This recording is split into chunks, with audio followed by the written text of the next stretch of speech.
Mufeseme uzanu kulichinyezi, musazengeleze fesani mbeu. Chilimwe chikuza zonse zizauma, zafuna kufesa koma sizi zateka. Fesani mbeu mene mvula igwa, isana fike nyengo yovuta. Uni utenga wangelo atatu wakuluka mlenga-lenga, wamwe Yohana nawona masompenya akufula. Opani Mlungu pasenulemu, pakuti chiweluzilo chake chafika.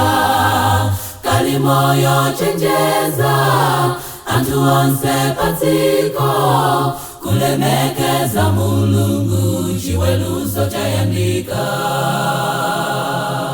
Mukalindi ufulu lalikirani, malo ena kusowa lalikirani. Utenga wa Jonani uza kwililidwa, olalika Jonani azazunzilwa. Ngati tuntawi yawo punzila, maziwa woyera uzakeselwa.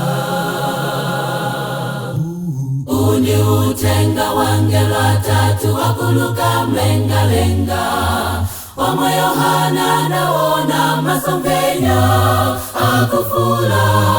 Opani Mlungu pasenulemu, pakuti chiweluzilo chake chafika. Kali moyo chenjeza antu onse patsiko, kulemekeza Mulungu chiweluzo chayandika. Chiweluzo chayandika chenjeza antu, mlonda omba lipenga kuti atawe. Nyengo yovuta ikuza yochititsa mantha, kunena za Mlungu antu azaopa. Opa Mlungu tiyeni tipempele, tisale kuja chiweluzo chayandika. Uni utenga wangelo atatu wakuluka mlenga-lenga, wamwe Yohana nawona masompenya akufula. Opani Mlungu pasenulemu, pakuti chiweluzilo chake chafika.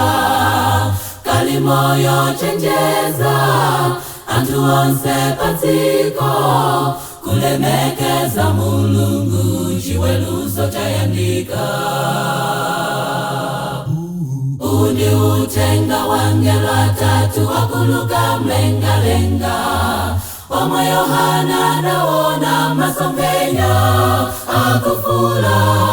Opani Mlungu pasenulemu, pakuti chiweluzilo chake chafika. Kali moyo chenjeza antu onse patsiko, kulemekeza Mulungu chiweluzo chayandika.